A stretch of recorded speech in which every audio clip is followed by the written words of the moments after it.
पिछली रात मैंने सुल्तान शाह और अव्वल खान के साथ इस इमारत की निगरानी करते हुए वीरा को वहां से निकलते हुए देखा था। राजमहल का फाटक बहुत ज्यादा ऊंचा नहीं तो ऊंचा जरूर था। आमतौर पर बाहर से अंदर का मंजर देखना मुमकिन नहीं था, लेकिन हमारी बख्तरबंद गाड़ी फाटक के करीब जाकर रुकी तो हमें अपनी नशिस्तों की बुलंदी से अंदर का मंजर साफ नजर आ रहा था।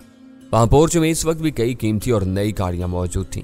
बख्तरबंद गाड़ी के ताकतवर डीजल इंजन की बंधी हुई गुर्राती हुई आवाज इतनी नुमाया थी कि करख्त हार्न बजाने से पहले ही उस इमारत का बावर्दी मुहाफिज दरवाजे से बाहर आ गया।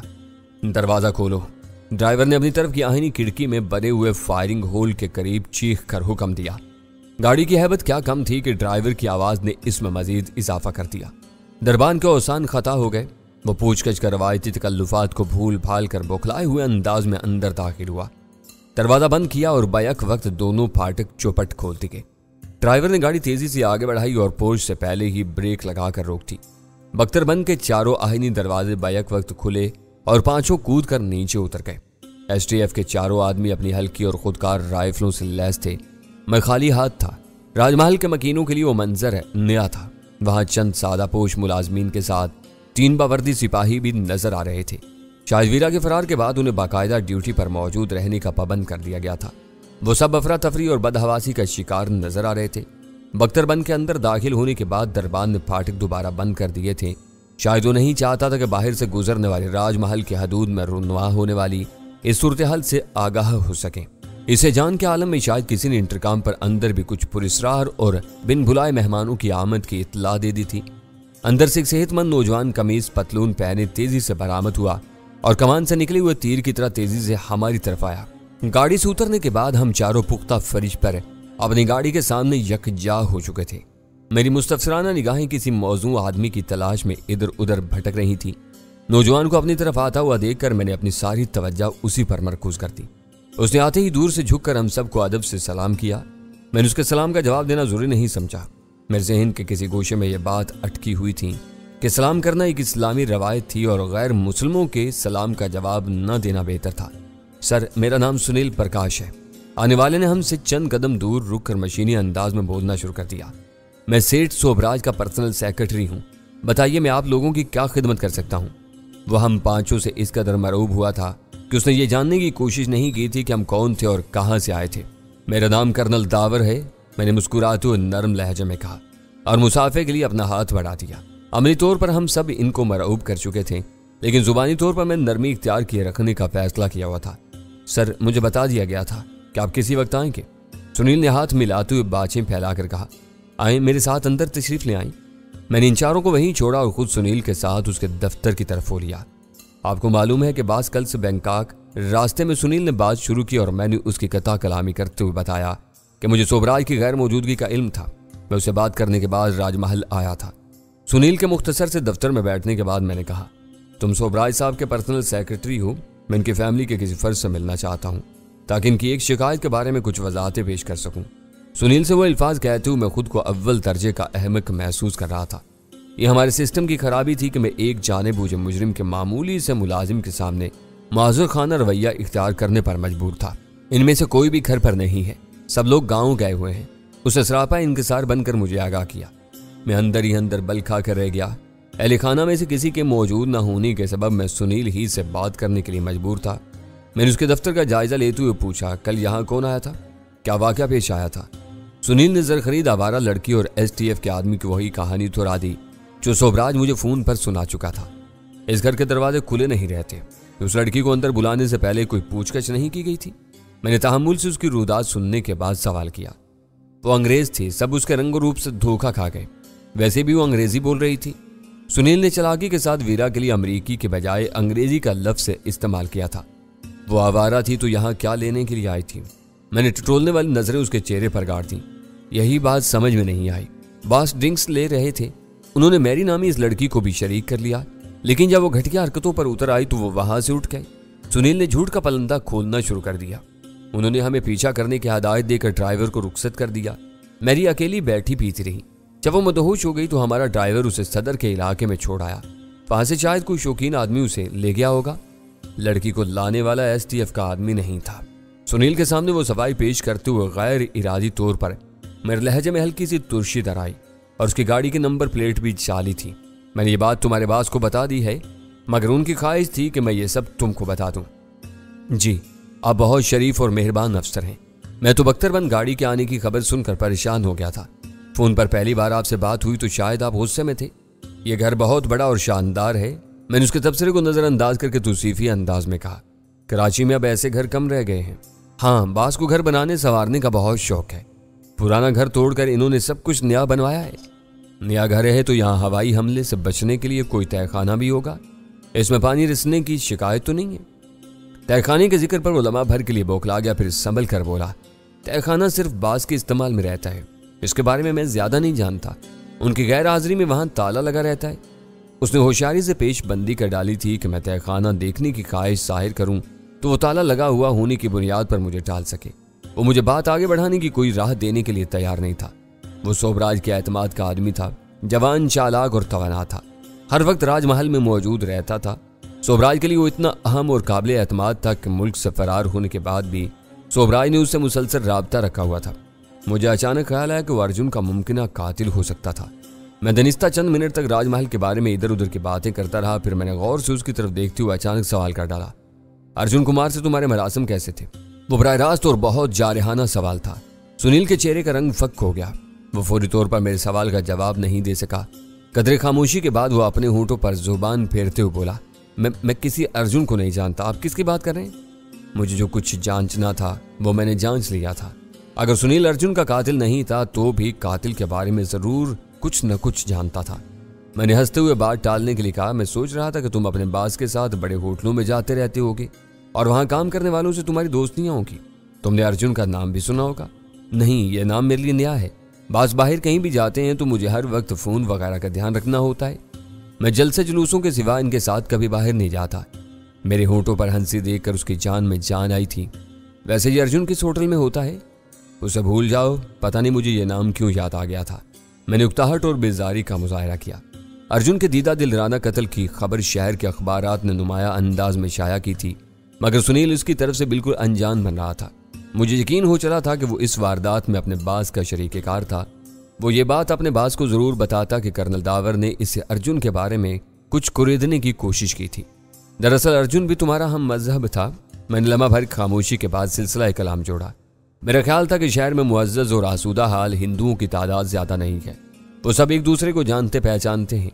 इस यकीन की वजह से मैंने बराह रास्त तुम्हारे और उसके मरासिम के बारे में पूछ लिया था, लेकिन तुम्हारे जवाब ने मेरे ख्याल की नफी कर दी है। कराची बहुत बड़ा शहर है, यहाँ बड़ी तादाद में हिंदू रहते हैं, मगर वो पूरे शहर में बिखरे हुए हैं। मैंने महसूस किया कि मेरी वजाहत से उसके जहन से बोझ हट गया था। वो खुशदिली से बता रहा था, सर आपको हैरत होगी कि कराची में 39 हिंदू मंदिर हैं, जिनमें से 23 हुकूमत चलाती है, 12 हिंदू पंचायत कमेटियां चला रही है और 4 मंदिर हिंदू रफाई तंजीमों के पास है। इतनी भीड़ में ये मुमकिन नहीं है कि सब एक दूसरे को जानते पहचानते हों। हाँ, जात और बरादरी में सब एक दूसरे की खैर खबर रखते हैं। इतना कुछ बताने के बावजूद उसने अर्जुन से अपनी किसी शनासाई का इजहार नहीं किया था, मगर मैं अपने पहले सवाल के जवाब में उसके चेहरे पर गैर इरादी तौर पर उभरने वाली तहरीर पढ़ चुका था। मेरा ख्याल था कि मैंने राजमहल आने का मकसद हासिल कर लिया था। वो मेरी खातिर तवाज़े के लिए मुसलसल इसरार करता रहा, लेकिन मैंने एक गद्दार की कमीनगाह में पानी का एक घूंट भी पीना गवारा नहीं किया। मैंने सुनील से अर्जुन वाले मामले की वजाहत कर दी थी और उसने खुशदिली के साथ बज़ाहिर बात खत्म कर दी थी, लेकिन सब कुछ वैसा ही नहीं था जैसा नजर आ रहा था। अर्जुन के नाम की अहमियत से हर फरीक अच्छी तरह वाकिफ था। सुनील ये बात फरामोश नहीं कर सकता था कि एसटीएफ के कर्नल दावर ने उसे अर्जुन के बारे में एक टेढ़ा सवाल किया था। वो इस बात का तज़किरा सोबराज से जरूर करता। मेरा किया हुआ सवाल सोबराज के लिए लम्हा फिक्रिया पैदा कर सकता था। वो ये भी समझ सकता था कि उसकी पाकिस्तान वापसी की राह इतनी साफ नहीं थी जितनी नजर आ रही थी, लेकिन अपने काम में पेशरफ्त के लिए वो सब बहुत जरूरी था। यहाँ जो कुछ हुआ इसके बारे में मैंने तुम्हारी और सोबराज साहब की कहानी सुन ली, लेकिन आज के अखबारात में कुछ और ही शाया हुआ है।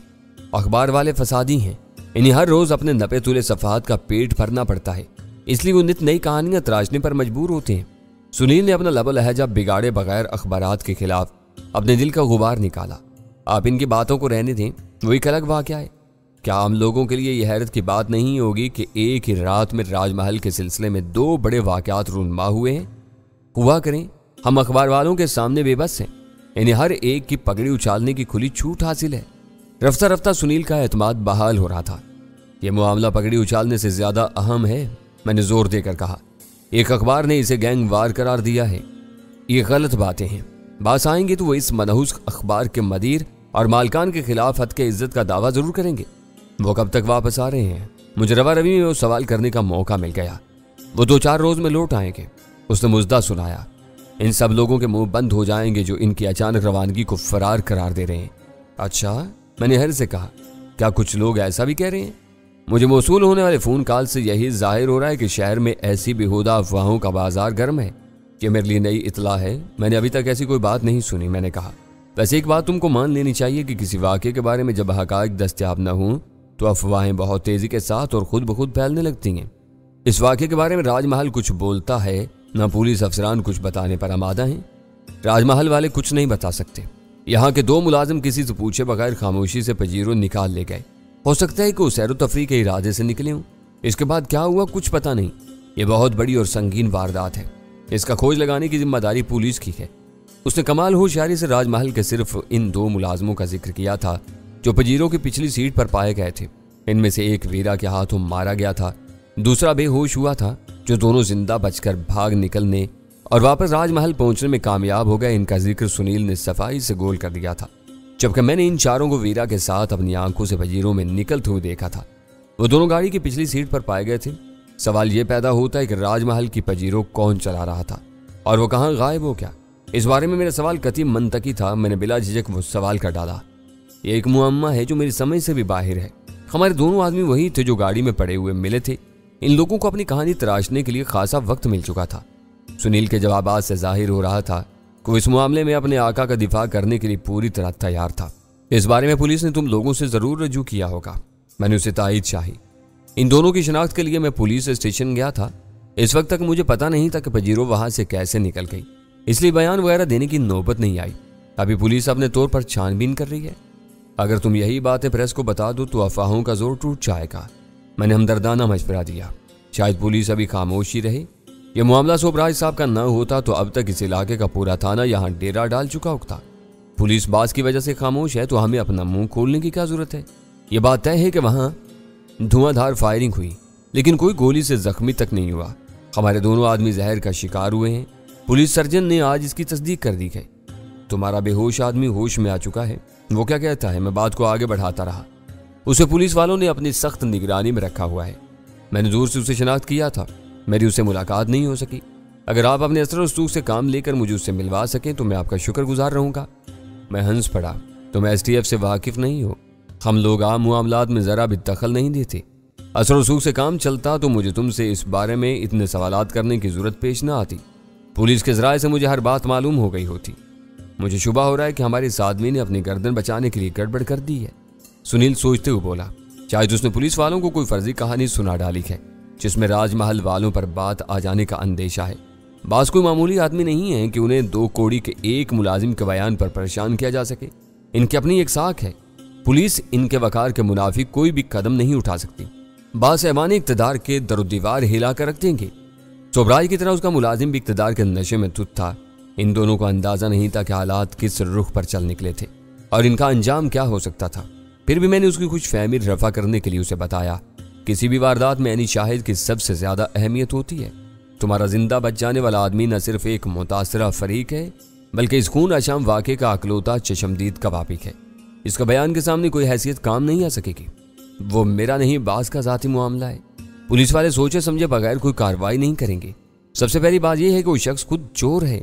बास की इजाजत के बगैर राजमहल से पजीरो ले भागा था। वो लाख चशमदीदा गवाह हो। यह देखना पड़ेगा कि वो कहाँ तक काबिल एतबार है।